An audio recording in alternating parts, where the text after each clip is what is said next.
I've never posted anything like this before, and honestly, I'm still a bit shaken just thinking about sharing it. But after seeing other people here bravely tell their stories, I decided it's time to share mine too. This happened when I was 9 years old, living in a home where fear was pretty much all I knew. My dad was extremely abusive, and my mom was emotionally distant, always quiet, always avoiding eye contact, like she was in another world. My sister, Maria, was older and tougher. She fought back whenever she could, but eventually, she managed to escape by leaving home for college. I wasn't so lucky. One day, after yet another violent episode, something completely unexpected happened to me. I didn't just black out, I literally felt myself leave my body. It started without warning. 1 minute, I was in agony, feeling small and helpless after another beating, and the next minute, I felt weightless, like a balloon slipping from someone's fingers. Suddenly, I could see my own backyard beneath me, the same backyard my dad had always insisted was private enough for neighbors not to see or hear anything. For a second, I was confused and a little scared, but then this overwhelming feeling of freedom came over me. It was like I'd been wearing chains my whole life and they'd finally broken off. I could move effortlessly in the air, free from pain and fear. Then, above me, this huge, gentle, glowing light appeared.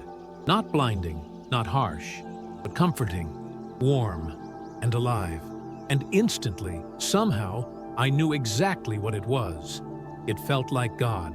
As soon as I recognized that it was God, this wave of indescribable peace washed through me. It wasn't like anything I'd ever felt before. No fear, no loneliness, no pain, just pure acceptance. Like someone knew everything horrible that ever happened to me and loved me anyway. I didn't hear a voice like you'd normally think. Instead, it felt more like a gentle whisper directly inside my head, clear and deep. He said I was there because I had something important to do. I was honestly stunned by that, because my whole life I'd been treated like I was nothing. Hearing those words felt impossible, like suddenly finding out you're special after being told your whole life that you're worthless. God asked if I wanted to stay or go back. I didn't even need to think. I immediately chose to return, because in that moment, all I wanted was to serve whatever purpose He had for me. Right after I made that choice, I felt myself being pulled back, like the world itself was suddenly yanking me into reality. It wasn't gentle this time. It felt like crashing into cold water after falling from somewhere high. I opened my eyes and immediately felt heavy and trapped in my body again. The physical pain returned quickly, my head pounding and my body aching, reminding me that my old life was still very much waiting for me. But despite the shock of returning, something had shifted inside me. I felt braver, stronger somehow. I struggled to my feet, feeling dizzy, but I had a clear thought that I absolutely needed to get baptized. I didn't know exactly why, but it felt urgent, as if this was what God wanted from me. Gathering all the courage I had, I called out to my father, asking to speak with him. For once, I wasn't scared of him. My voice sounded calm and firm, surprising even myself. My father's footsteps were slow, and when he finally appeared in the doorway, his face was unreadable. Normally, just the sight of him could make my heart race, but this time, there was a strange calm in me. I looked straight at him and blurted it out. I need to be baptized. His eyes narrowed, and I could see him trying to understand what I was saying. He asked, "Why?" I could feel his hesitation in the air, and for a moment, I wondered if he might just ignore me or tell me I was crazy. But I didn't flinch, and I told him, "Because I want to serve God." There was a shift in his expression, something between fear and confusion. After a long pause, he said, "I'll talk to the preacher." That moment, just the fact that he was willing to consider it, felt like a miracle in itself. I had no idea what would happen next, but I knew this was important, that something bigger was guiding me. The week that followed was strange. I kept thinking about what had happened, about the light, about the peace I'd felt. But when I went to church the following Sunday and stood in front of the congregation waiting to be baptized, my dad was there, sitting in the back, looking nervous and out of place. I couldn't really read his face, but he was there, silent, almost detached, but present. The water felt cold as the preacher's hand pressed on my back, and when I went under, I thought for a brief moment that maybe I wouldn't come back up. Maybe God would take me home then. But when I surfaced, I was still here. I looked at my father in the crowd, and nothing changed. He didn't smile, he didn't react, but I knew deep down that something in me had shifted. I wasn't the same scared, broken little girl. I had a purpose now. In the days after my baptism, nothing seemed to change at first. My father's anger was still there, just as violent as before. I would come home from church, where I felt a deep connection to something greater, and walk right into the storm of his moods. But something in me had shifted. I felt like I had something to fight for now, something that mattered beyond just surviving another day in that house. I still feared him, of course, but now there was a sense of purpose deep inside me, a quiet resolve that I hadn't had before. Every time he lashed out, I would hold on to that quiet, unwavering feeling that I was meant for more than this. It wasn't easy. There were nights I still cowered, afraid that he would snap and do something worse. But there were moments too when I felt a strange calm, like I was floating above it all, watching the storm from a distance and knowing I would get through it somehow. It wasn't the kind of peace you can put into words. It was more like a knowing, like the truth of my life had shifted, and I had been given a purpose. A few weeks later, something happened that still leaves me speechless when I think about it. I had been sick, feverish, weak, barely able to keep my eyes open. I was lying on the couch in the living room, completely drained, when everything around me began to feel heavy and thick. It was like the air was pressing in on me, squeezing the life out of me. But I couldn't move, couldn't even scream. And then, without warning, I saw something. It wasn't a person or a figure, but a flood of numbers, equations, things I couldn't even begin to understand. They filled the air in front of me, swirling like a chalkboard being written on over and over. But these weren't simple calculations. These were complex, beyond anything I'd ever encountered. The crazy part? I understood them. The equations, the patterns, they made perfect sense, even though I had never studied anything like them before. I felt this intense knowledge flooding my mind, like something in me was unlocking. And though I was terrified, I knew that I shouldn't have known these things. It was too much, and for a moment, it made me feel disconnected from everything around me. But the more I tried to understand it, the more wrong it all felt. It wasn't just math. It was something unnatural, as if I was tapping into a part of the universe that I wasn't supposed to access. I couldn't explain it, but I needed to get out of there. I needed my mother. I tried to stand up, but my legs were weak, trembling under my own weight as I pushed myself off the couch. My head was spinning, and the fever only made everything worse. Every step felt like I was moving through thick molasses, slow and laborious. But something was pushing me forward, something inside me, telling me I had to find my mom. She was always there, sitting at the kitchen table, lost in her own world, her gaze fixed on something far away. She never looked at me the way a mother should, never with love or concern, but I had to try.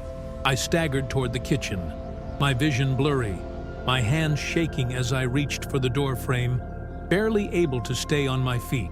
When I entered the kitchen, I found her exactly as I expected, sitting at the table, staring blankly at the cracks in the linoleum floor, completely detached from the world around her. I called out her name, my voice sounding far away, like it was echoing from another time or place. "Mom," I said, my voice weak. "I don't feel right." But she didn't respond. She didn't even blink. I waved my hand in front of her face, but she didn't react, didn't even seem to notice me at all. Panic flooded me as I realized that something was horribly wrong. Why wasn't she responding? Why couldn't she see me? That's when I turned back toward the living room, only to freeze in my tracks. There I was. I was still in the living room, lying on the couch, staring up at myself, motionless. My body looked pale and fragile, my chest barely rising and falling with each shallow breath. I could see the faint outline of my skin, slick with sweat, and I realized I wasn't looking at a person. I was looking at a shell, a lifeless body that I had once occupied. It was the strangest thing. I couldn't process it at first. How was I standing here, watching myself like some kind of ghost? My brain was struggling to make sense of it, trying to tell me that this couldn't be real. I felt like I was trapped in some kind of nightmare. Only it wasn't a dream. It was happening right in front of me, and I was fully aware of it. I was looking at my own body, but I couldn't feel it. I didn't feel like I was part of it anymore. The fear started to rise in my chest, and I panicked, stepping back, as if I could somehow escape this strange, impossible sight. Then, just as quickly as I had realized what was happening, I felt a pull, a force drawing me back. I couldn't fight it. It wasn't physical. It was like my spirit, my soul, was being tugged on by something more powerful than anything I could understand. Before I knew it, I was back in my body, gasping for air, the fever still burning through me. But with the weight of it all crashing back down on me, it wasn't just my body that had returned. It was everything. The pain, the confusion, the fear. I couldn't understand what had just happened, but I knew one thing for sure. I had seen something. Something beyond what anyone could ever explain. In the days that followed, I tried to convince myself that what had happened was just a fever dream, some weird hallucination caused by my body being overwhelmed by illness. I told myself that it was just my mind playing tricks, and nothing more. But deep down, I knew it wasn't. There was something about it that felt real, too real. And even though my body was still weak and feverish, something inside me had changed. I couldn't shake the feeling that I had been given a glimpse into something far greater than this world, something beyond us all. That experience, as strange and unsettling as it was, felt more real than any of the pain or fear I had known my entire life. It was as though, for just a brief moment, I was able to step outside of myself and see the world from a completely different perspective. I could sense things that I couldn't explain, things that went beyond logic, beyond what I had been taught. And no matter how much I tried to dismiss it, that feeling stayed with me. It was like a quiet whisper in the back of my mind, reminding me that I wasn't alone in this world. There was something bigger, something that cared, even when everything else felt broken. Weeks passed, and despite the pain still simmering beneath the surface, I began to feel an odd shift in me. It wasn't immediate, no sudden bursts of joy or enlightenment, but I started seeing things differently. The anger that had always clouded my thoughts, the bitterness and resentment I held for my father, started to fade. It wasn't that I had forgiven him or excused his actions, but something had changed inside me. I couldn't pinpoint it exactly, but the way I saw him began to shift. I realized that he wasn't just this monster, this source of all my pain. He was a man who had been deeply hurt himself. He had wounds, ones I couldn't even begin to understand, wounds that had made him cruel. I saw that now, and I realized that maybe he needed love more than anyone else. Not that I could just forgive him overnight, but somehow that understanding made a difference. I knew that I had to try. So I started small, looking for something, anything, that I could appreciate about him, something that wasn't tainted by all the years of anger. And I found it, his love for the garden. For all his flaws, for all the damage he had caused, he had always cared for the yard. There, among the roses and fruit trees, I saw a side of him that was different. And so I began. Every time he yelled at me, I would mentally repeat, "You are a great gardener. You are a great gardener." It felt foolish at first, like I was just pretending. But over time, something shifted again. The rage in his eyes started to fade, and little by little I began to see him not as my tormentor, but as a man struggling with his own pain. As the weeks went on, I couldn't stop thinking about what had happened, about the strange vision, the numbers, and the feeling of being pulled away from my body. Despite all the noise in my life, that experience was the one thing that stayed with me. I didn't tell anyone about it, of course. Who would believe me? My sister, Maria, would just laugh it off.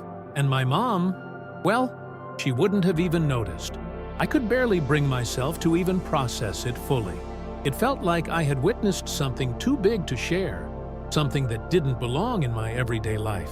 But even though the fever had gone and my body had recovered, I felt different, like a part of me had unlocked something deep inside that I couldn't quite explain. It was as though I was carrying a secret, a silent knowledge, and I couldn't shake the weight of it.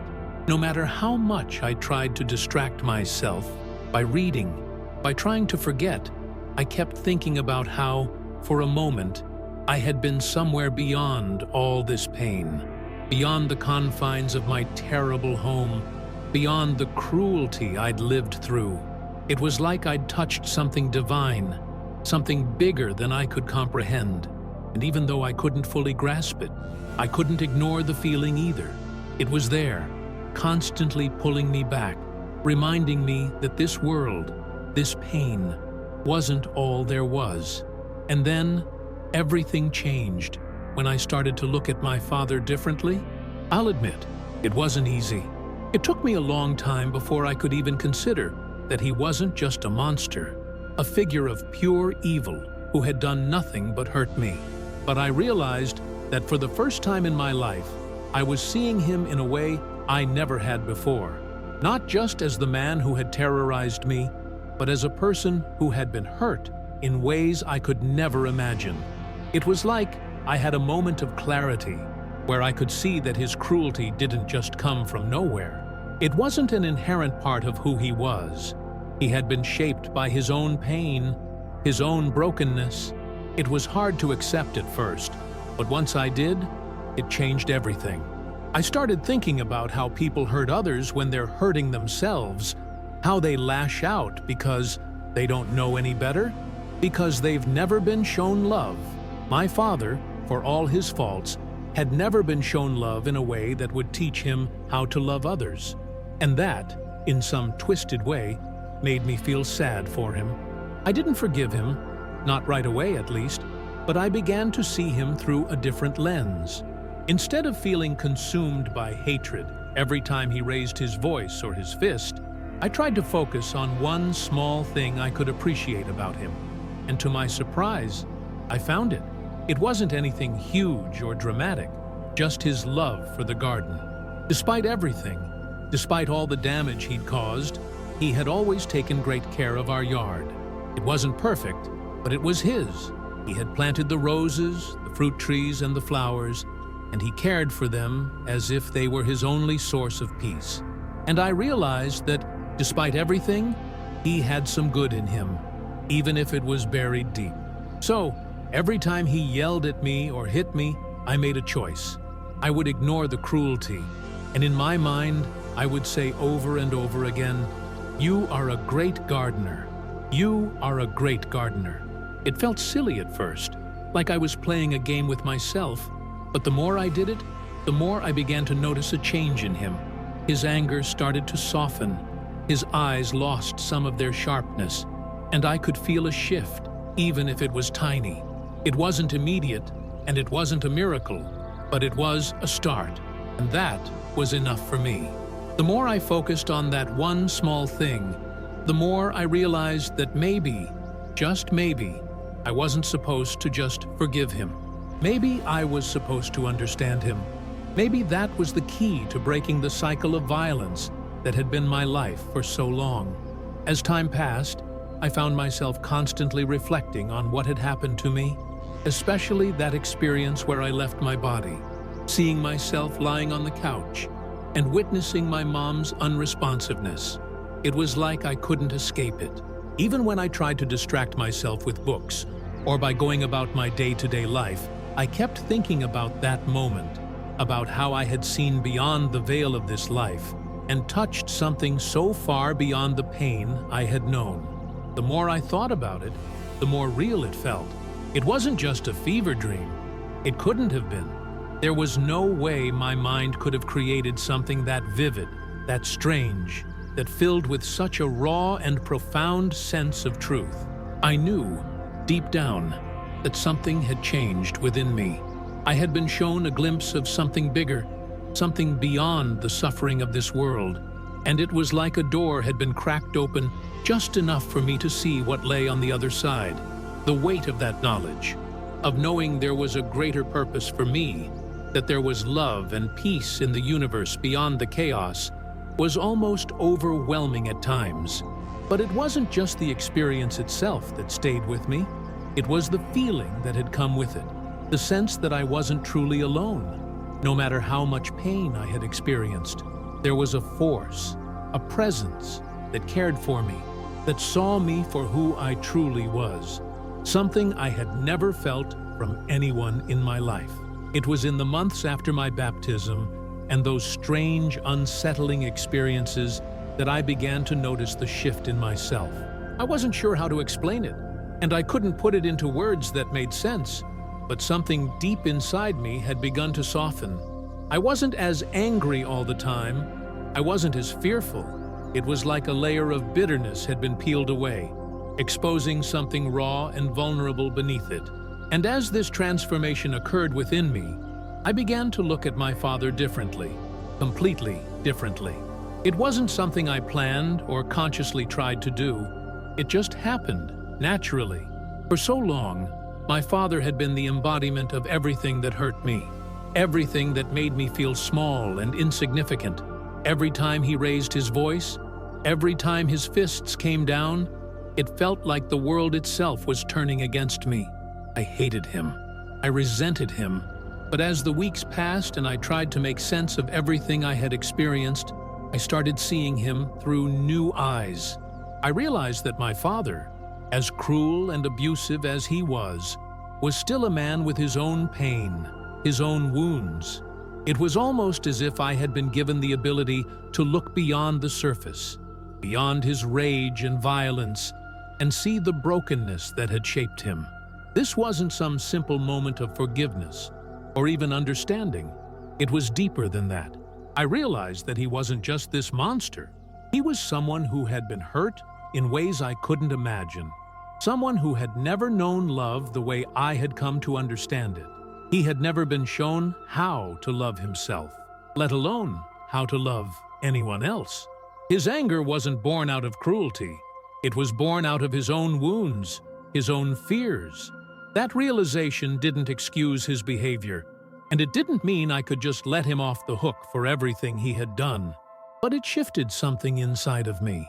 Instead of feeling completely consumed by hatred and anger, I began to feel pity for him.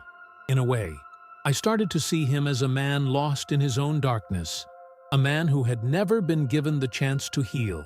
And while that didn't mean I was ready to forgive him, it gave me a kind of peace, a kind of understanding that I had never known before.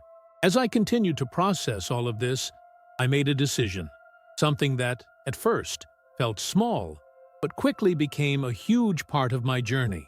I knew I needed to find a way to break the cycle, to stop carrying around all the anger and pain that my father's actions had put in me. I couldn't let it consume me anymore.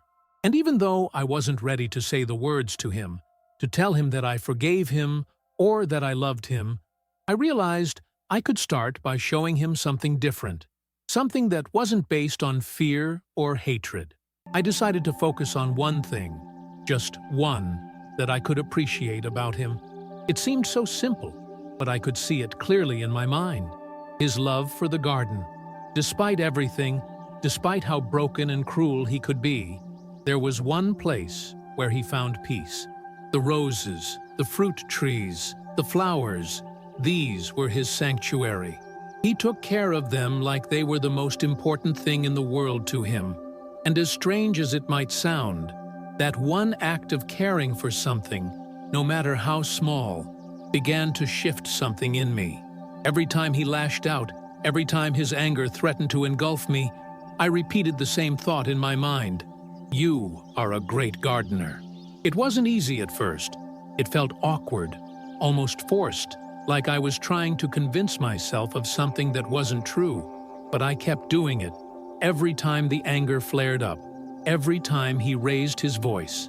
And slowly, something started to change. The intensity of his outbursts began to lessen.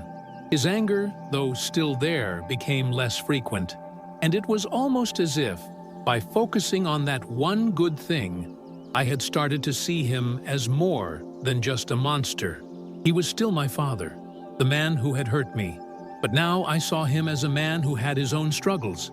I saw him as a person, not just as a source of pain. It wasn't a miraculous transformation, not by any means. The change was slow, subtle, and often painful. But it was there. There were still moments of rage, moments where I feared for my safety, but those moments became less intense. And eventually, my father began to change too. He didn't say anything at first, but I could see it in his eyes. The anger that used to be there, the hatred that used to cloud his every look, started to fade. It wasn't dramatic, it wasn't perfect, but it was enough. And then, one evening, it happened. I had just finished cleaning up in the kitchen when he looked at me, really looked at me, for the first time in so long. His expression was different. It wasn't filled with the same rage, but with something else, something softer. "I feel like you're the only person in the world who loves me," he said, his voice low and almost hesitant. The words hit me harder than I expected. They were so simple, but they held so much weight. For years, I had wondered if I would ever hear him admit to anything like this, if I would ever hear him express anything other than anger or indifference. And now, here he was, saying something that changed everything. It wasn't an apology, and it didn't fix everything, but it was a start. It was enough for me to realize that maybe, just maybe, love could heal things that seemed impossible to fix, even the darkest wounds. As time went on, I kept my near-death experiences to myself. I knew what people would say, how they would dismiss it as just a product of my trauma, a trick my brain played on me during those intense moments of pain and fear. Even my sister thought I was just making it up, calling it Stockholm Syndrome. But deep inside, I knew what I had experienced was real. I had seen things, felt things that I couldn't explain. I had felt the love of God in a way that no one could understand unless they had felt it themselves. And the alien, this being that I encountered during my journey, it wasn't some fantasy or figment of my imagination. I couldn't explain it, but it was as real as anything in this world. I had felt her presence, seen the vastness of her being, and it shook me to the core. The world I had known before that experience, the world filled with pain and anger, felt like a distant memory. I was different now. I had touched something beyond this life, and though I couldn't fully grasp what it meant, I understood that it had changed me. And for the first time, I started to see that maybe there was a purpose to everything I had been through. Maybe my pain wasn't just random. Maybe it had a reason. Maybe I had been through all of that for a greater purpose, something that would reveal itself in time. When I think back on that day, that moment when I saw myself lying on the couch, trapped in my own body while my mother ignored me, I can't help but feel a deep sense of gratitude. I know it sounds strange, but that experience gave me something I had been searching for my entire life, a sense of purpose. I finally understood that my existence wasn't just a series of random events, that my life had meaning. It was hard to see it at first, especially when everything around me felt like it was falling apart. But after everything I had gone through, after everything I had witnessed in that other realm, I knew deep down that I was here for something. I wasn't here to just suffer. I wasn't here to just be a victim of my circumstances. I was here to love, to give love, to find meaning in the most unlikely places. I realized that, even in the darkest moments, I had always been loved. I had always been watched over, even when it felt like I was completely alone. And as I began to see my father differently, as I began to understand him, I also began to understand that the love I had received wasn't just for me. It was meant to be shared. That was the purpose. That was what I had been sent back to do. As the months passed and the weeks turned into years, I came to realize that the transformation in me wasn't some fleeting change. It was something deeper, something that had settled into my bones. It was a new way of seeing the world, not just as a place of hurt and disappointment, but as a space filled with the potential for healing and love. I started noticing the beauty in small things that I had never seen before. The way the sunlight hit the trees in the morning, the sound of birds singing outside my window, even the warmth of my mother's presence when she would sit beside me without saying anything. These small, almost insignificant moments felt like gifts now, like pieces of the puzzle I had been trying to understand for so long. I knew that my life had meaning, even in the midst of all the chaos I had lived through. I knew that I wasn't just here to survive the pain or to be a victim of my circumstances. I had a purpose to love, to give, and to heal. It wasn't just about my father anymore, although his slow transformation was a part of it. It was about something bigger. And as I learned to see people, even those who had hurt me, through a lens of compassion, I began to understand that love was the most powerful force in the universe. It was something that could heal the deepest wounds, something that could break the chains of resentment and hatred that had bound me for so long. And even though I didn't have all the answers, I started to believe in the power of that love, believe that, in the end, it would always find a way to make everything right. In the years that followed, my relationship with my father remained complicated, but it was no longer defined by fear or hatred. There were still moments when the old patterns of anger and violence would surface, but they were fewer and farther between. I could see that he was trying, in his own way, even though it was difficult for him. The more I tried to focus on the good, on the small ways he had shown love throughout my life, the more I saw that he wasn't just the monster I had once thought him to be. He was a man who had been deeply broken, a man who had never learned how to love properly, but one who, in his own way, had always cared. It wasn't perfect, and there were still times when I would get frustrated, when I would question whether anything had really changed. But I knew that I couldn't expect perfection from him, just as I couldn't expect perfection from myself. We were both healing, slowly but surely, and that was enough. I also realized that this process of healing was something that went beyond just my father and me. It extended to everyone I encountered. As I let go of the anger and pain, I found that I could love more freely, even when it was difficult. I could show compassion even when I didn't feel like it. I could forgive even when the hurt ran deep. It wasn't always easy, and there were times when I wanted to retreat back into my shell, to give up on the idea of love altogether. But every time I made the choice to love, to reach out, to show kindness, it felt like I was taking a step closer to becoming the person I was meant to be, the person that I had glimpsed in that other realm, in the presence of God, and the alien who showed me the value of my life. And then, there was that final pivotal moment when my father said to me, in the quietest voice I had ever heard, "I feel like you're the only person in the world who loves me." Those words hit me like a freight train, knocking the wind out of me and breaking something open inside.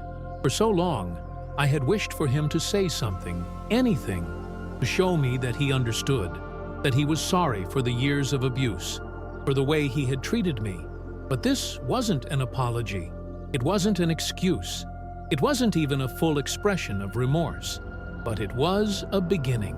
It was a crack in the wall that had kept us apart for so long. And in that moment, I realized something powerful.